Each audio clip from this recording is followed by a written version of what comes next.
The Hunt, Alien vs. Predator, is the would-be title to the Alien vs. Predator movie we never saw. And today, let's delve into the script of the movie and explore the possibilities of this forgotten film. Welcome back to my channel, guys, and if you are new here, then please do hit that subscribe button for more content like this every single day. Continuing my series on movies that would be, could be, and at times should have been, I'm going to be taking a look at The Hunt, Alien vs. Predator. This is a script written all the way back in 1991 by Peter Briggs. Interestingly enough, this is the very first person to write an AVP script in an official capacity for Fox. Although, of course, we had the Dark Horse comics prior, Peter was the first person to tackle the franchise in a script format, and, thankfully, his film was based quite heavily off of those comics and source material.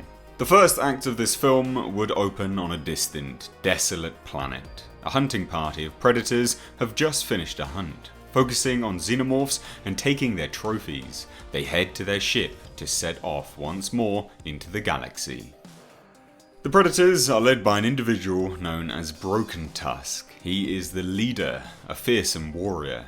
Upon entering their ship, we learn that they have a xenomorph queen captive, using her for her eggs, so they may propagate worlds with xenomorphs to hunt.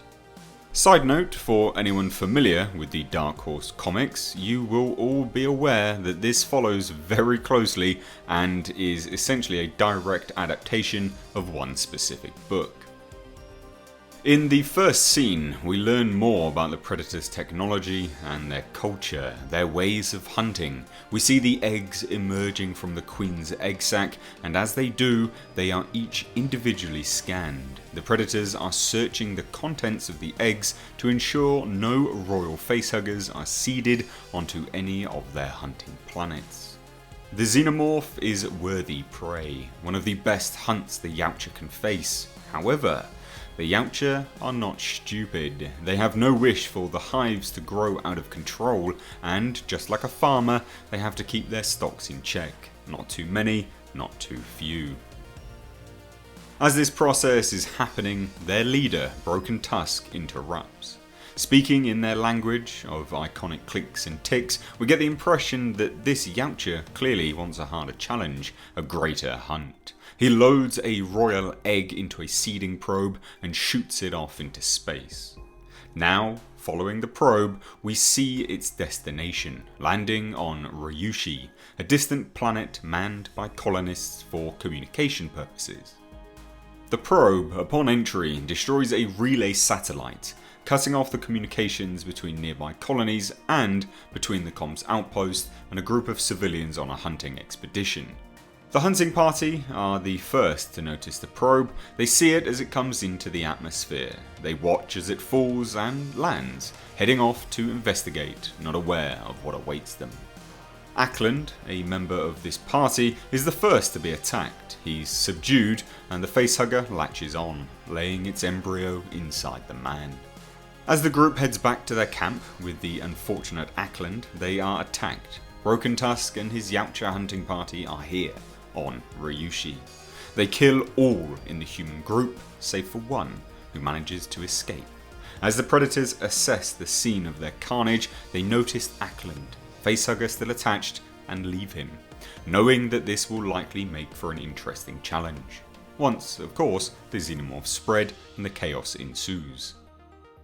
We cut to the next day. Hiroko Noguchi, the administrator of the outpost, along with the head mechanic, Don Kamen, head out to investigate where the hunting party had got to. They head to the last known camp location. Arriving and seeing the devastation caused by the predators, they are horrified, and we see two skinned humans hanging in the trees surrounding the camp. They see Ackland, the only survivor, comatose, and a dead facehugger at his side. Not aware of the alien inside him, they take him and the facehugger back to the outpost in their aircraft. As they land, we see that a lone yautja had been tasked with reconnaissance, clinging to the craft and disembarks, watching over the compound and waiting. Watching and waiting. That lone survivor of the assault on the hunting party that escaped He makes his return, stumbling into the outpost injured, wounded, ranting and wailing about giant alien humanoids with powerful weapons attacking him and the party. As this is going on, the chestburster inside Ackland emerges and, as suspected, it's an infant queen. The xenomorph attacks on instinct and escapes to the lower levels of the outpost. A search is then initiated in an attempt to track down this bizarre alien. 3 days later, nothing is found and the search is slowed down, and then, the following evening, the aliens come to them. The xenomorph queen having laid eggs and bred with the native wildlife. The xenomorph horde attacking is not one we have seen before. We see huge rhino-like quadrupeds and various other alien hybrids. The inhabitants of the outpost arm themselves with the iconic pulse rifle and motion tracker, attempting, of course, to contain the ferocious alien beasts. They seal themselves behind blast doors, not too dissimilar to Hadley's Hope in Aliens. However, aliens being aliens, they rapidly spread throughout the outpost complex. Inside the sewers and the air ducts, the humans, trapped, being attacked from within, have to then face perhaps a greater threat. The yautja hunting party attacks. The xenomorphs overrun the complex, overwhelming the predators and the humans, killing every yautja bar Broken Tusk, and separating the humans into 2 separate groups, one in the operations center and another trapped inside the crippled complex's garage. The humans begin to plan their escape. The plan: use the remaining vehicles and smash their way through the xenomorph horde.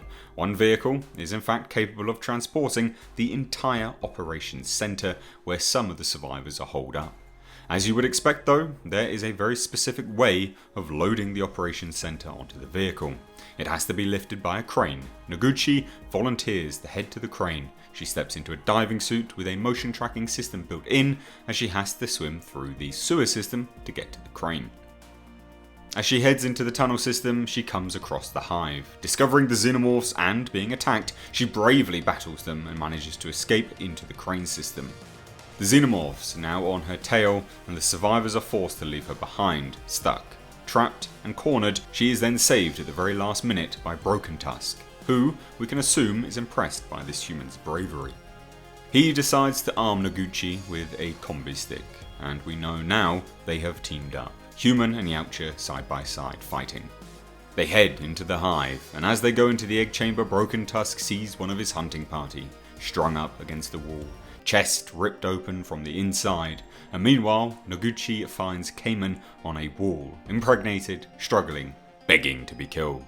As Noguchi struggles with the realization of what she is seeing, Broken Tusk walks in and executes Cayman with his wrist blades, arms the self-destruct device on his yautja comrade's arm and motions to leave, quickly. The outpost begins to explode, killing the queen and what xenomorphs remained inside. And as the two leave, a second adolescent queen bursts from a sack inside the hive and attacks, injuring Broken Tusk. Noguchi rushes to his aid, and after a short fight, they both escape. Fleeing to one of the outpost aircraft, the young queen in tow, and jumping on board, clutching to the side of the craft, intent on revenge. Broken Tusk then takes up arms with a pulse rifle and shoots the queen, ripping holes in her exoskeleton and sending her falling to the outpost below. Not before inflicting serious damage to the craft, of course. Due to the damage, they crash into a jungle nearby. Broken Tusk is mortally wounded by another xenomorph who reveals it had been on board. Noguchi takes the Predator Smart Disc, faces off against the xenomorph. She's overpowered and the xenomorph goes in for the killing blow, but Broken Tusk, using the last of his strength, shoots the alien with the pulse rifle, killing it. Saving her, he dies just as Noguchi gets to his side. After this scene, we cut to 2 USCM ships arriving due to the loss of communications. From out of nowhere, a Predator ship then uncloaks. The yautja, now carrying Broken Tusk's body aboard, and the elder of the ship turns to Noguchi, apparently aware of what transpired, offers her a Predator combi stick as a trophy, and then motions to their ship, inviting her to travel with them, live with them. She glances at the USCM dropship, back at the Predators, at Broken Tusk, and back at the dropship, before walking aboard the alien vessel, and the movie ends. And there you have it. The movie that sadly we never saw. Obviously a lot of this was reworked into the AVP film we did get, but this would have been great. It is a tight little story, it's respectful to the source material, and it expands the lore. Also, going back to what I said in last week's video, it's set in the future, which I personally think is the way forward for the franchise. It's interesting to note that some of these elements have actually been reworked into several movies. Predators using human weapons, for instance, is something that we saw in the latest movie, The Predator. I would genuinely be interested to find out if they took any inspiration from this or previous scripts that have been submitted to Fox. Either way, this was The Hunt, Aliens vs Predator, the movie we never saw. Let me know all your thoughts down below in the comment section. Good, bad, would you have liked to see this, and do you think that this is a better story than AVP? Let me know. If you are new here, please do hit that subscribe button, stay up to date on all the world of pop culture and movie news, and these, a special series exploring movies that we never saw or cancelled scripts. As always guys, I've been Mr. H, until next time, take care.